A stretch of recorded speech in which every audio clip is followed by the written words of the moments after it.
So tonight I want to kind of wrap up. We'll do a little bit of preview and then wrap up.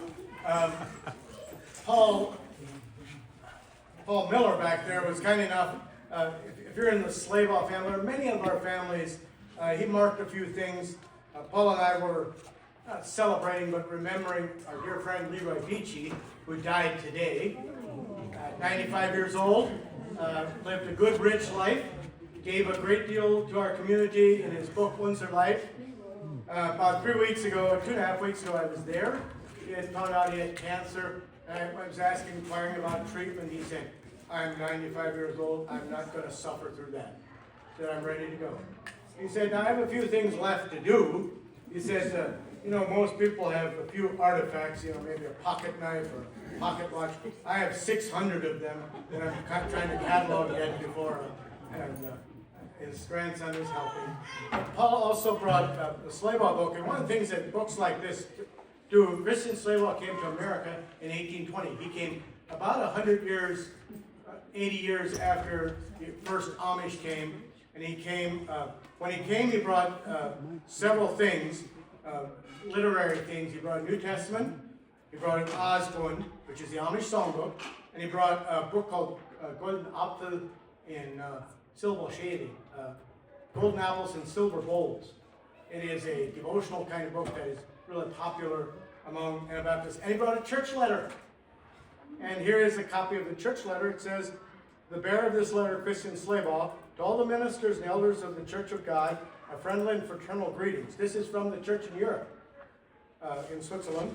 May it be known that the above-named Christian Slabaugh has conducted himself as a faithful brother, as far as we know, in the Church of God. Nothing can be held against him. This can serve as a good testimony for him. And so it's signed by the ministers. Things like that are important pieces of history because they show you how the church related, what they thought about church, how they thought about church. Thank you, Paul. So we'll launch in. How many of you were here on last Friday forenoon when John Roth spoke about in Ohio Conference? Well, I'm going to steal a bit of what John said too, along with the other things, because he had some really good things to say that connected well to what we're talking about. Now we have talked, we've done this thing where we've brought the Anabaptists across the from the European world to both to Russia, to the east, and to the west. And there are so many more things I'd like to tell you about those things. You'll have to read about them or come to Behold and take the tour. You'll learn a little more each time. But I've argued that there's several core ideas that bind the Anabaptist movement together that are generally across the spectrum of Anabaptism. First of all, they believe that the essence of Christianity is following Jesus in radical trust, discipleship. Now, this is at the core of what they think it means to relate to God, is that we are His disciples. The second thing, the Christian community, the church, is bound to share that discipleship in giving and receiving with each other. I mean, I've said this a number of times. John used the term gemeinde, which is what our Amish brothers and sisters call it gemeinde, which is a shortening of that. And he said, and I would 100% agree with this, in their eyes, the church was always local, visible, and included the priesthood of all believers. So men and women together. And then the discipleship is expressed to the world around us through love and peace. These have been the pieces that have been unique to our world throughout history. Now, each of these carries a negative as well. And a focus on the essence of Christianity is following Jesus in radical. This focus on obedience can lead to an impulse towards perfectionism. And it's evident in our circles that is an issue sometimes. This kind of impulse towards, I have to make sure everything is taken. Am I okay? It's like, that's there. And the other thing is that the Christian community, the tightness of our churches sometimes leads to a confused understanding of culture around us. And we actually don't quite know how to live that. We know how to live it Sundays. We don't know how to live it very well on the rest of the week sometimes. when we aren't with our brothers and sisters. And then the discipleship that's expressed to the world around us through love and peace, it's often termed non-resistance. I don't even like the term. It seems like a negative term. And the followers of Jesus, the early followers of Jesus, the church throughout history has not been a place where it's just been about what they're not doing. It's about what they're doing. And so they're engaging the world in radical love, which is different than just not resisting. And so each of these carries a piece. Now, in the modern world, I got these numbers today from Hansel Burge. This is not total people in their churches. This is membership in Anabaptist churches in the United States as of today. There's about 200,000 members of the Old Order Amish, or the Amish church in America. The largest percentage of that is Old Order. There's 43,000 Amish within 35 miles of here. Now that's total households, though. So about half of the Amish are church members. The others are below the age of church membership, which shows an immense amount of promise for their future. Because most of those are below 18 years old. So if you have a group where half the people are 18 below, and 75% of those will end up staying in your church, that's a hopeful future. I tell people, I calculate the Amish double about every 22 years. Someday we'll take over the world. It'll be a fun time. Well, we actually can't. We need to reserve about 10% of the population to drive the van. I tell Amish groups just being the other thing. There's about 25,000 members in the Old Order Mennonite Church. This is Weaverland, Groffdale. The closest Old Order Mennonites to here are in Shiloh, Ashland County. There's some horse and buggy Mennonites yet. The biggest difference is that the men have clean-shaven faces. It looks funky in our world to see clean-shaven men, older men driving horse and buggies. It's just different because we're not used to that. There's about 50,000 plain Mennonites. This is membership again. And I asked Edsel, tell me plain. What's plain? You have to know Edsel, but he's at the Young Center for Anabaptist Pietistic Studies, a convert who is extremely plain. He said, you're barely there, Marcus. He said, these are people who have distinctive dress practices. The veiling, those kind of things. And then there's about 125,000 Mennonites, and Edsel's term is assimilated Mennonites. I don't like that term, but there are 125,000 others. This is, MCUSA is about, or MC World, or whatever it is about 45 or 50,000 of this. Lancaster Conference, places like Rosedale Network of Churches, these are the numbers. Now add these three up and look at that. And you have about 400,000 church members in these four groups that broadly represent our Amish. Half of them are Amish.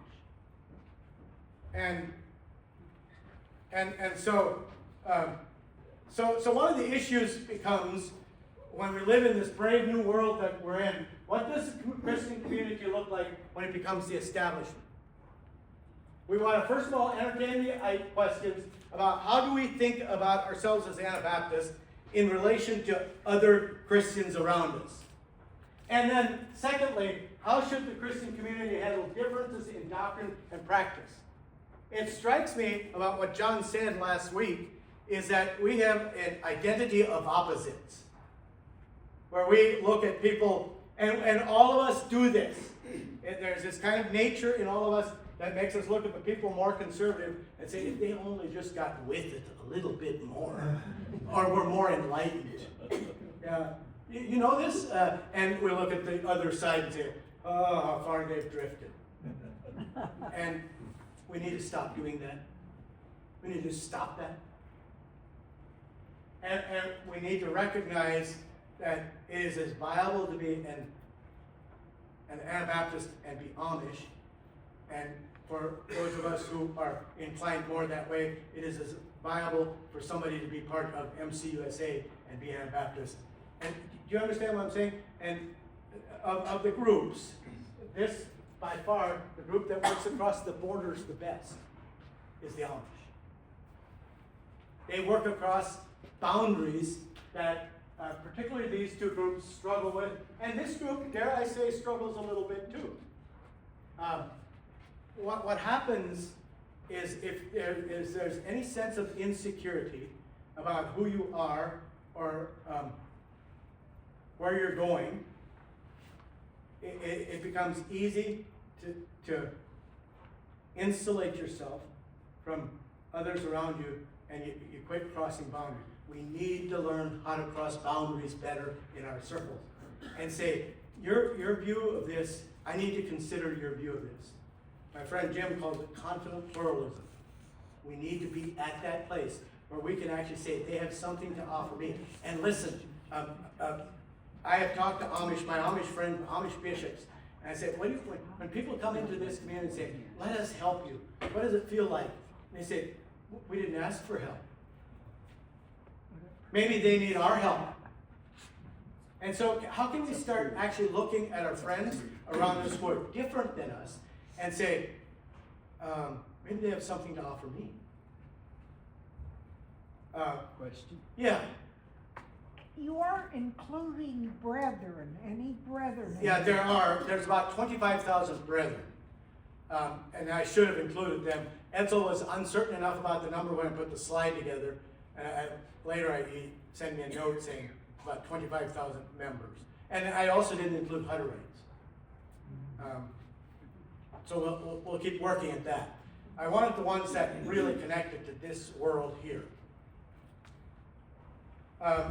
So I think that one of the issues that we struggle with is, I think that we actually have a prophetic voice, and I don't mean the foretelling there, I mean the forthtelling, where we actually bring truth into the world through love.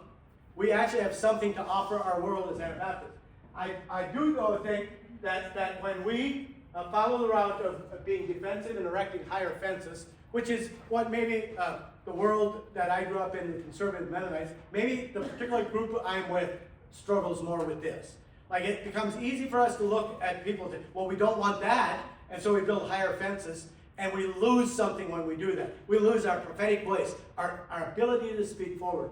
And what would it look like if God's people were able to say, this is where I'm at, and this is the place that God has placed me at, and I have a space in this world to bring about change in our world, and you are allowed to be at the place you're at.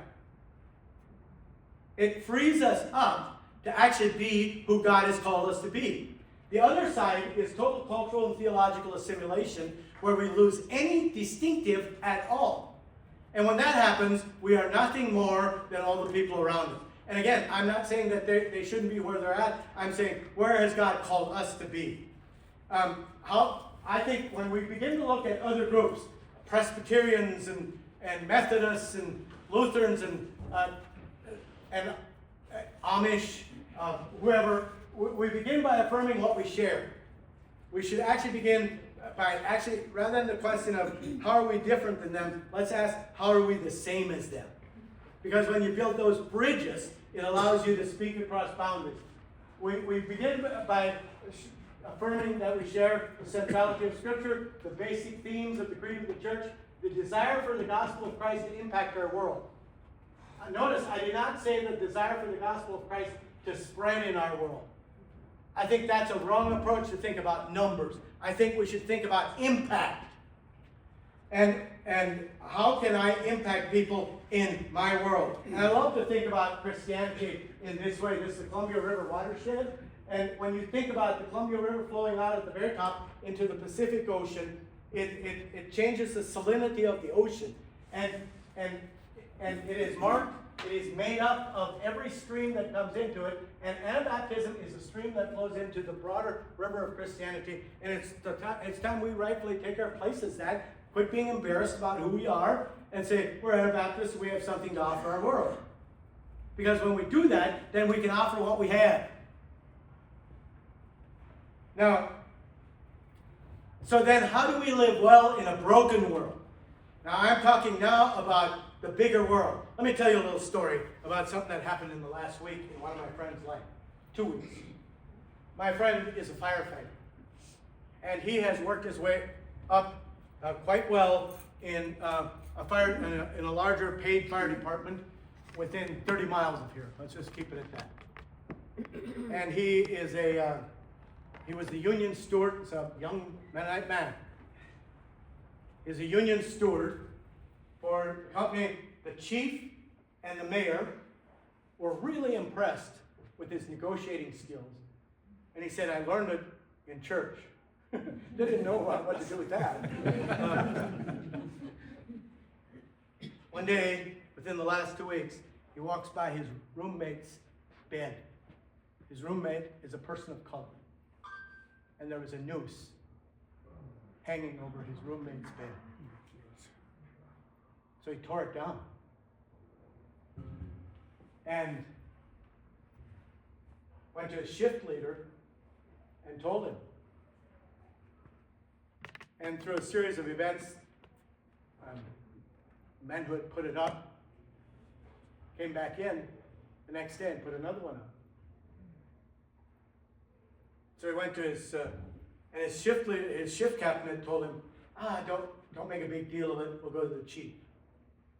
And he came back from the chief, the shift captain, and said they have chosen not to make a really big deal of it, and therefore, boys will be boys. And my friend resigned on the spot. Job he loved that paid really well. That's what it means to make a difference in our world. That's true non-resistance. Let me tell you a personal story.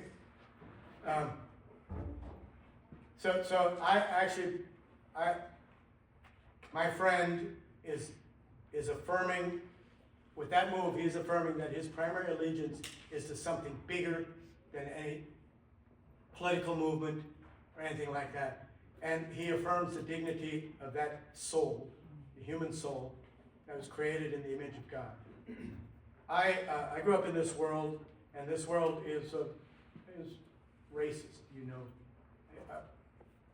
I don't know when I first saw a black person in my life, but when we moved to Connecticut to go to school in 2013, we had to go to these events where they warned us about crime and things like that, these hicks coming into town, and we lived right on the edge of a neighborhood. To the east, it's wealthy.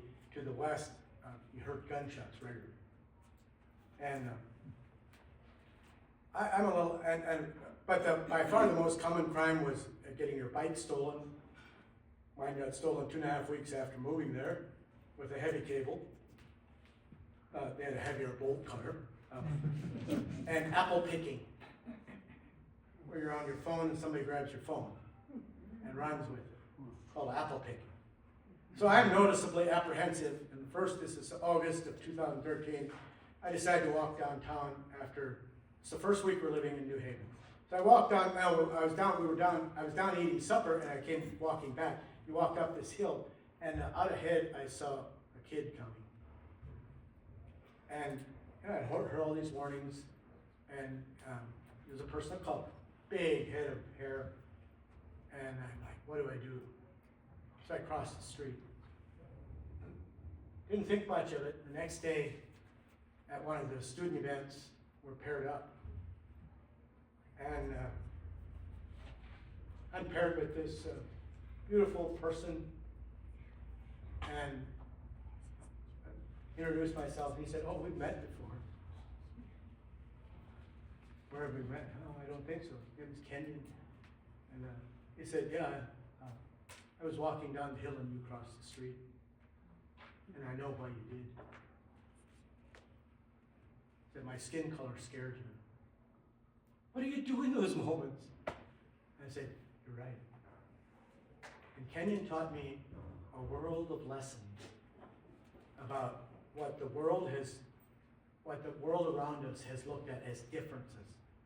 And they're not that different. So we live well in our world today by affirming that our primary allegiance is to Christ. And I actually think that it is the people of God who are called to make the differences in our world. when you think about where you're at, you're part of the 125,000 faithful, right? Higher Conference has how many members? I don't know. Let's say 5,000. So roughly 5,000. And then Berlin has, let's say 200, I'm guessing. I don't know, 100. Yeah, something 100 to 200. And then you're that one person. And it is easy for us to assume that this group should do the work. It's actually this group that should do the work. So it's us who are called to make differences in our world. And I think that the issues of our world, the digital revolution, gender and sexuality, inclusivity, equality, and self-expression, and the politicization of causes, we need to be speaking to these things today. We need to be speaking to them in a way that honors who we are and who the people are. On Sunday, a couple Sundays ago, we were here at church, and I'm so grateful we were because Jeff preached from Luke 9. And I was on to preach this Sunday at our church from Mark 9, which is also the Transfiguration. It was pretty easy to take Jeff's notes. But in the process of doing, preparing, I did what Jeff did and talked about Jesus on the mountain, and then Jesus came down and entered his world. And the demon possessed all these things. And I was running through some of that, and in the middle of that, his disciples come to him and say, who's going to be the greatest of us? We look at these people and we say, don't they get it? And they don't, but neither do we. And so Jesus gets a baby and says, you have to become like this. And then Jesus says, from there, he's holding the baby, he says, if anyone causes one of these little ones to stumble, it were better if a millstone were hung around his neck and he were drowned in the sea. I was working on that passage, and first of all, I discovered that one of the favorite practices of the Roman government with Judean Jewish militants was to hang a millstone around their head, neck and drown them in the sea. So they knew the punishment. And then I thought, well, I'll look at what little ones means in Greek. I'm not a Greek scholar, but you can look it up. And I discovered that he's not talking about babies. That's actually not a really good translation of that. The best translation would be the vulnerable ones. If anyone causes one of these vulnerable ones to stumble. And I sat there and I thought, who are the vulnerable ones in our world? It's the migrant workers in New Philly who are wrestling. It's the Ukrainians. We're facing fears today that we need to address. It's the persons of color who have nooses hanging in the beds.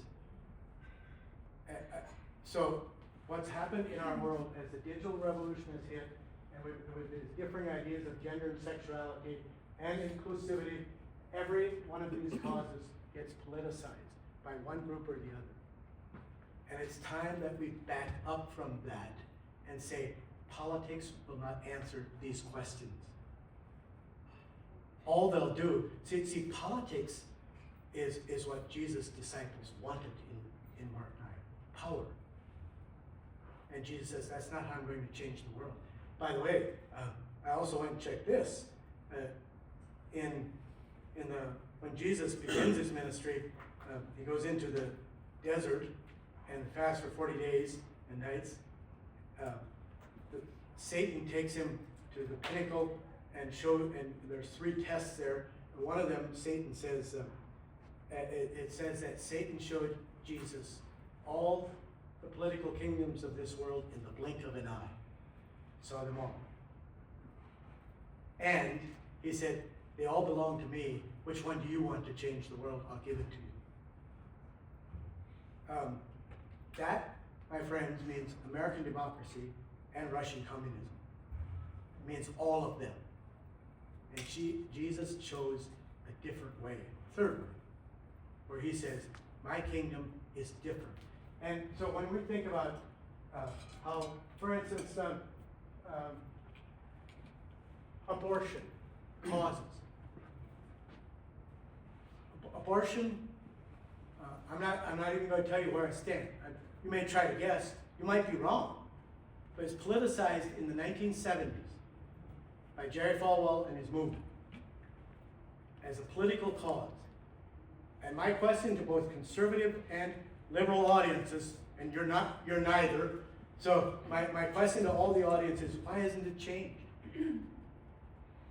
Actually, there have been less abortions in the last 8 years than there were any time in our recent history. But it is a cause, and there's many ample times when the Republican Party had both the House, the Senate, and the presidency, and controlled the Supreme Court, and nothing changed. It's because and then on the other side, you have movements like Black Lives Matter and stuff like that. And again, Kenyon Adams, who is my friend, who runs one of the largest nonprofits on the East Coast, told me, by the way, he said, call me black. My skin color is black. He said, yours isn't white either, but it's tan. But it was a lot of fun. But he said, and he actually believes that there's a different way to bring about change in our world. And he said, I regret that the Democratic Party has stolen my people as a cause. Because, he said, it will never really change anything. And I think that as the people of God and as Anabaptists, we need to back up from our radical political involvement. We need to back up from, lay it down. It's become an idol in our churches. Both sides. And it threatens to ruin us as a people. You're allowed to vote. I just got this from Jim today. This is Stanley Auerbach, who says, the most interesting, creative political solution we Christians have to offer our troubled society are not new laws, advice to policymakers, or increased funding for our social programs. Although we must support such efforts from time to time, the most creative social strategy we have to offer is to be the church. Here, we show the world a manner of life that it can never achieve through social coercion or governmental action. We serve the world by showing it something that is not, namely a place where God is forming a family out of strangers. Hey, I can live with that. I don't have to worry. I have distinct political leanings, in case you're wondering. I'm squarely in the middle. I'm at the perfect spot, all right? Yeah? I'm squarely in the middle. But can you hear me when I say it's become a dividing point within Christianity and a dividing point within our Anabaptist churches? And I think that if we want to succeed and do the mission that God has called us to do, to change our world through love, through radical love, through giving ourselves, through serving in humility, if we want to do that, we're going to have to back up from seeing that as the way to bring about change in our world. We embrace the way of Jesus. So, this is what gets Anabaptists executed. These ideas are what gets Anabaptists executed in the 1600s. Because it was all about political alliances. That's what swearing of oaths is. Swearing of oaths in that world is swearing of allegiance to your Lord, to the system around you, the power system. And let me ask, I've told you this, the 4 Ps. Anyone remember the 4 Ps? Power. We'll call it piety. There's one that, printing press.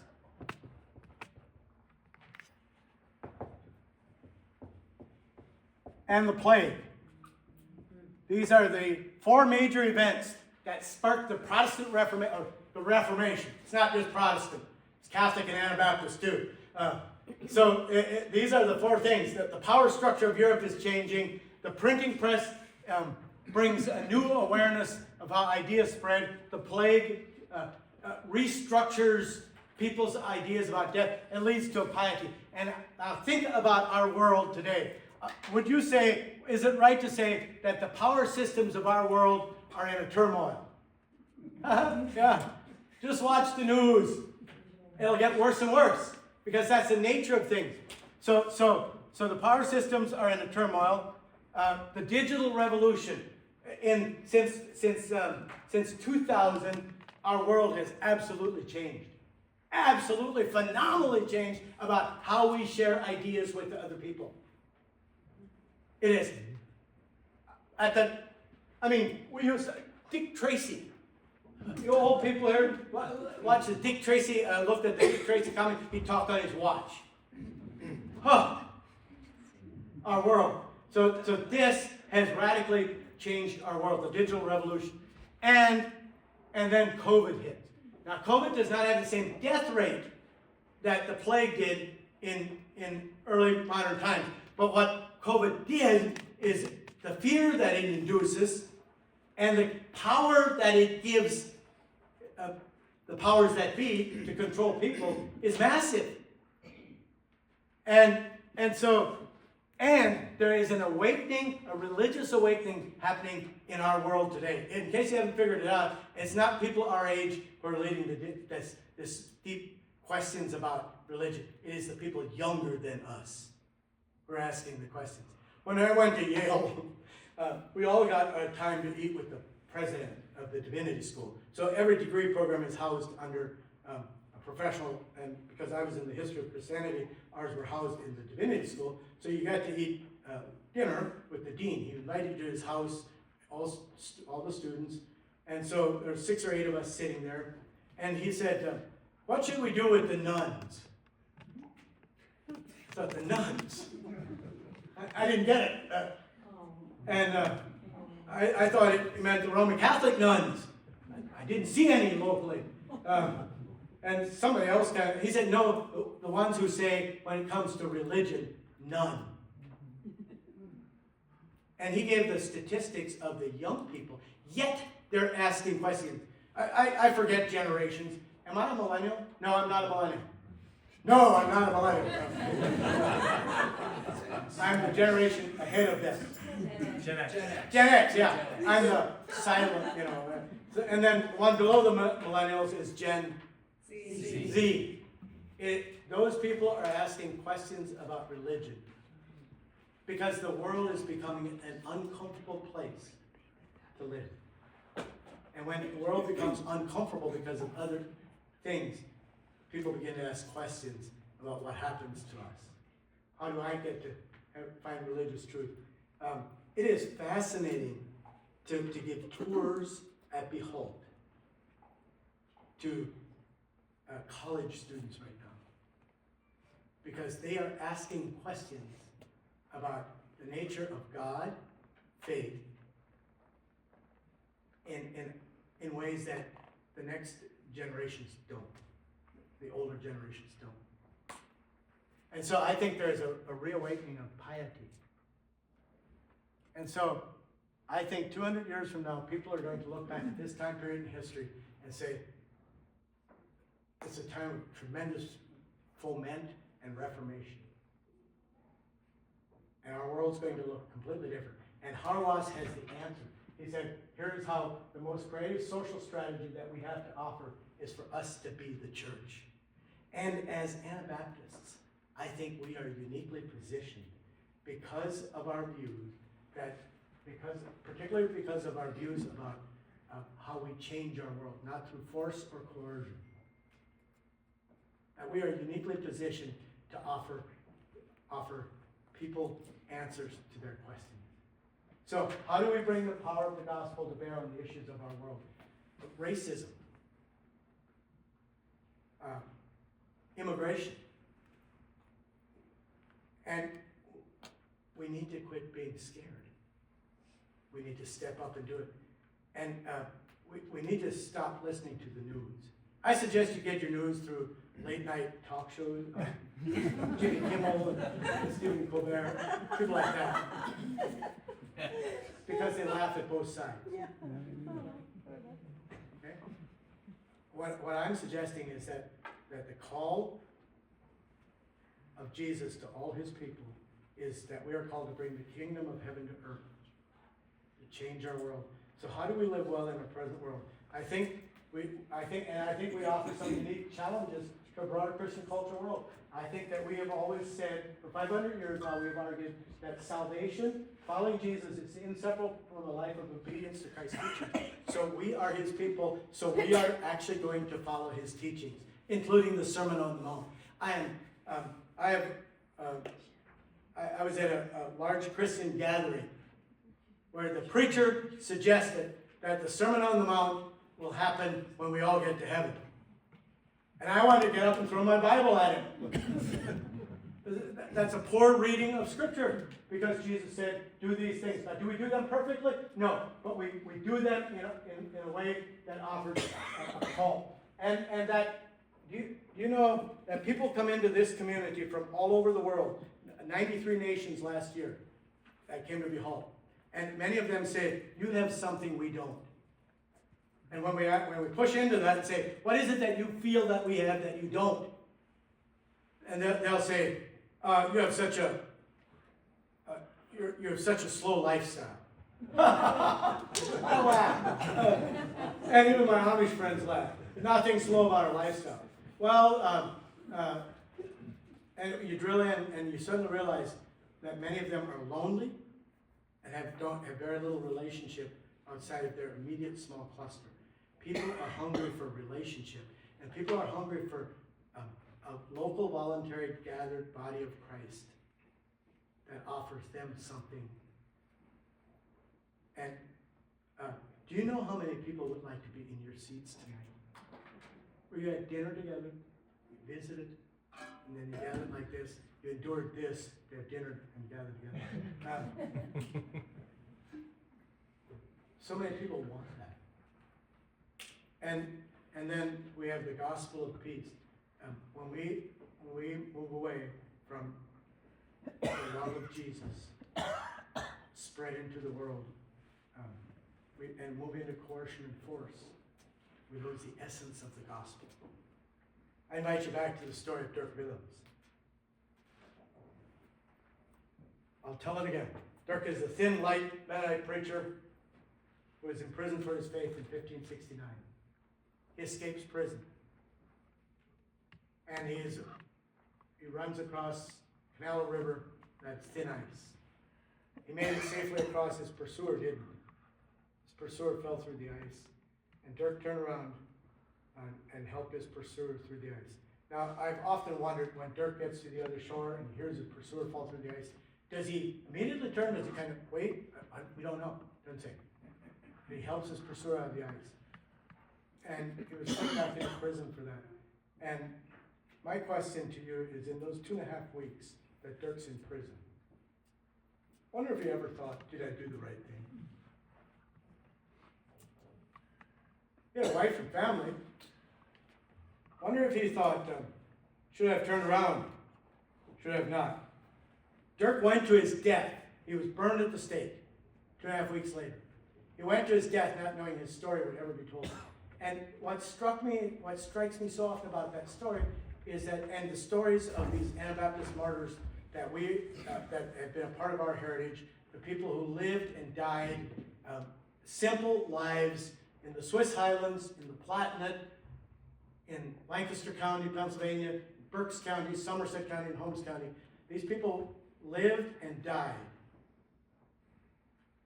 not knowing that their story would ever be told. Is that enough? We are so inundated with ideas of legacy and leaving something behind that we sometimes focus so much on that we forget how to live well in the present. And the call for all of us is to live well in the present. So live as a disciple following Jesus. Engage your faith community. Bless them. And fight for the kingdom of Christ by love. Embrace the living tradition of, I don't know why that slides in there, it shouldn't be, but here's the one I want to end up with. Menno said this: true evangelical faith is of such a nature it cannot lie dormant, but spreads itself out in all kinds of righteousness, fruits of love. It seeks, serves, and fears God in its inmost soul. It clothes the naked, it feeds the hungry, it comforts the sorrowful, shelters the destitute, It aids and consoles the sad. It does good to those who do it harm. It serves those that harm it. It prays for those who persecute it. If I ask you to raise your hands, about all of you who think this is a good statement, I'm guessing most of you would. This is a Mennonite statement. It's in our hymn books. Larry Nickel made it famous with true evangelical faith cannot lie sleeping. Like it'll get you if you don't watch out. I'm going to ask a question that we should all ask ourselves. Do the political systems of our world do this? No, they don't.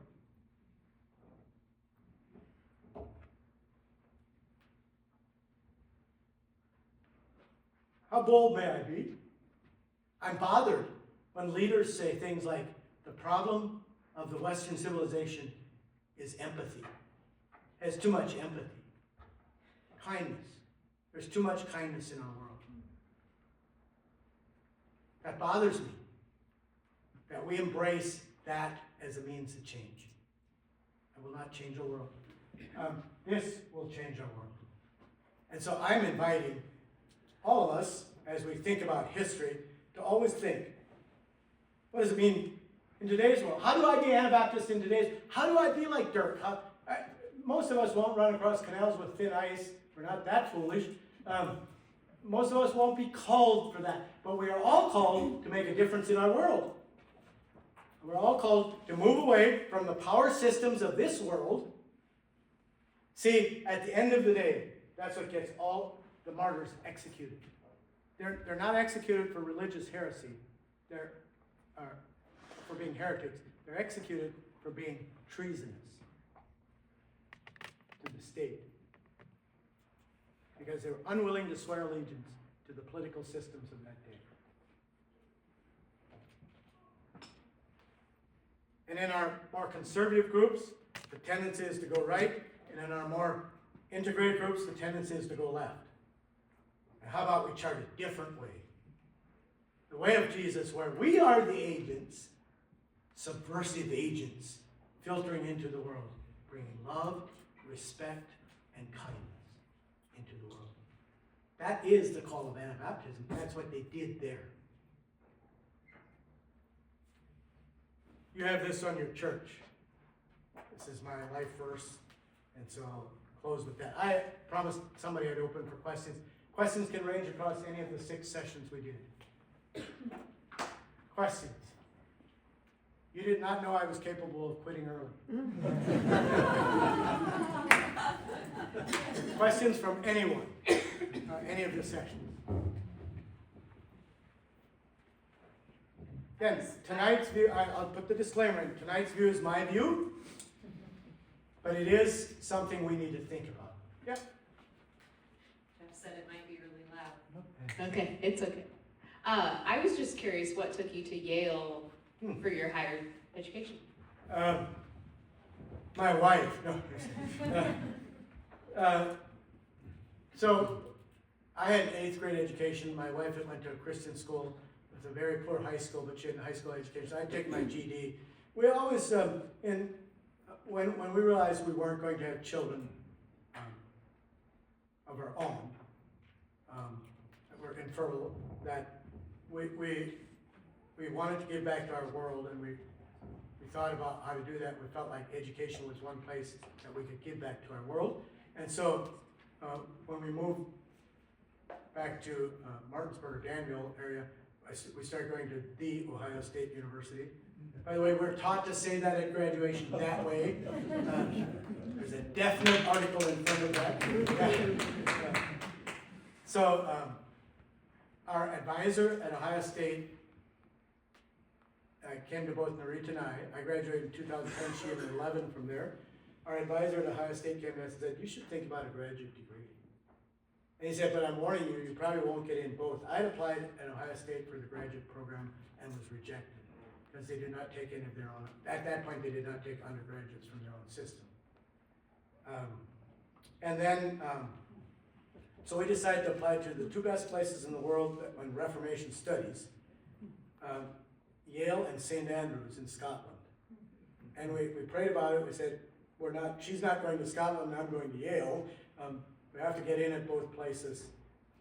And then we got in at both places, both of us. So we still had to decide. And Yale offered a better financial package. And the advisor at St. Andrews actually said, my protege is at Yale, Bruce Gordon. You should go study under him. He's better than I am. And he was. And it was a really, really good experience. Yale was, we found a subversive group of Christians running around Yale, loving people. Went to a church. It took my wife 3 months to get me to go to church. I mean, I'm a preacher. Why should I go if I don't have to, right? I actually want to go to the Anglican church. That's why preachers always sit on the back benches when they get the opportunity, because they rarely do. And somebody kept telling her about this Baptist church, and I'm like, I'm not going to a Baptist church. Sorry, I'm not. I had some prejudices that needed to be redeemed. It does. And God redeemed them mightily. When we started going there, we fell in love with this church. They had members from 27 nations in this church. The church went from 15 people to 450 people in 15 years in a city that hates Jesus. And it was Sunday mornings I go in and sit down, and most cases, a large African-American homeless man would sit next to me, and a Yale professor of finance would sit on the other side of me. And it's like, this is how the kingdom of God should look. They baptize people almost every month at this place. And these people give testimony of being atheists and coming to Jesus through love. And it is always through love, not coercion. Sorry, long way to go. That's how we ended up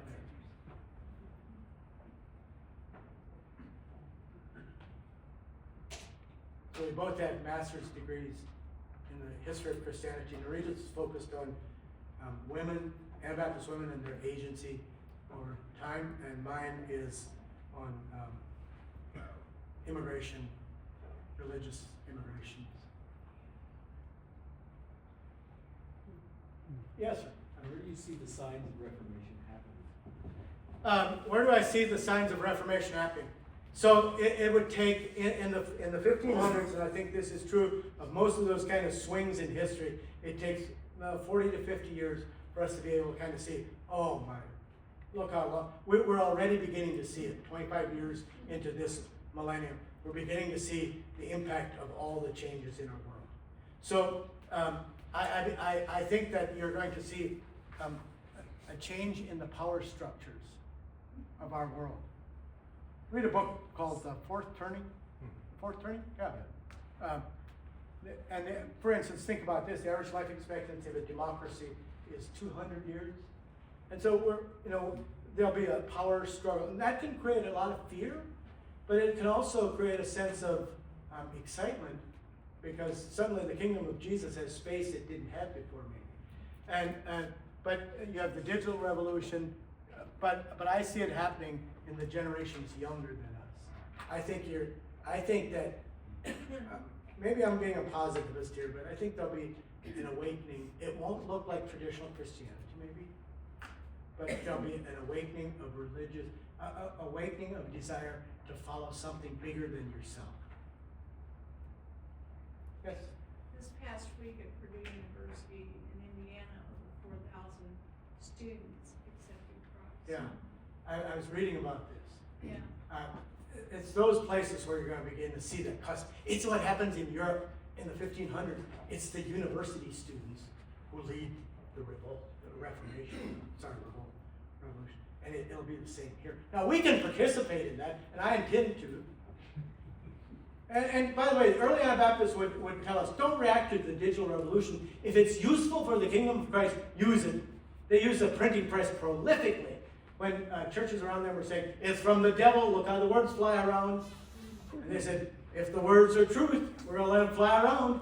And so, does that help answer the question? Yeah. Well, if I could just comment too. So Pew Research, which does statistics on church stuff. I mean, it's like they're really counting people in pews, right? Like that's, think about a name. For most of your lifetime, if you are 50 or older, the church participation in America, the church participation has trended downward. And in the past 3 years in America, it's plateaued and it's bumped up a little bit. So it's too early to say if we're back on a continuous upward trajectory. But for the first time in ages, things seem to be changing, which is amazing and interesting, and we get to be part of that. So Exciting times.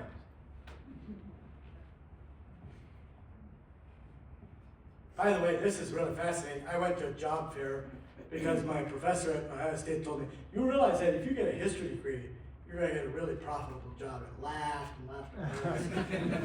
Who knows what with the history degree? So I went to a job fair, and the job fair was full of the FBI, the CIA, the Defense Department, because they said history students make good analysts about predicting what will happen in the future. So we look into the past to live forward. And as an Anabaptist, I find that exciting. I get to be part of the kingdom of Jesus that has for 500 years said our call is to bring love into the world in a peaceful way. Yeah. Who are the voices now that seem to be giving sort of a prophetic voice to this movement? It's young podcasters. I'm not trying to be funny here. I was interviewed by a podcaster this week, a conservative Mennonite podcaster, a plain Mennonite podcaster. I asked him how many people listen to his podcast, and he said, maybe only 8 or 10,000. I better be careful what I say here. But it's that kind of groundswell. Now, there's also people, it kind of begins with the Shane Claibornes and the, I cannot think of the other guy, Preston Sprinkle. Is it Preston Sprinkle? I'm not as up. I mean, these are people who are sharing the same message of love and non-coercive kingdom of Christ. They wouldn't technically be Mennonites, but they embrace a lot of those ideas. But it's much more, it's the digital revolution that's allowed that. So it's podcasters. Can I tell you a grand liberating truth? Radio is on its way out. Especially AM radio is on its way out. Podcasters. And they've embraced it. Any other questions? Doesn't fully answer your question, but there's no distinct, we're not at the Man of Simon's voice yet. We maybe need Munster first. In a small way in this community, we've tried to say, at Behold, we've tried to say, our world's changing. This is our call.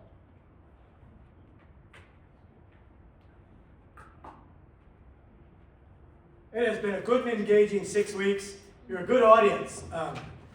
Please come visit us at Behold. I did Jeff's genealogy, Jeff and his wife's genealogy today. She hasn't seen it yet. I did yours today, Larry. If you want your genealogy run, we can do it in a few minutes there to see how you fit into our world. But don't forget, it doesn't matter who you are. It matters who we follow. Thank you. Thank you. Thank you, Mark.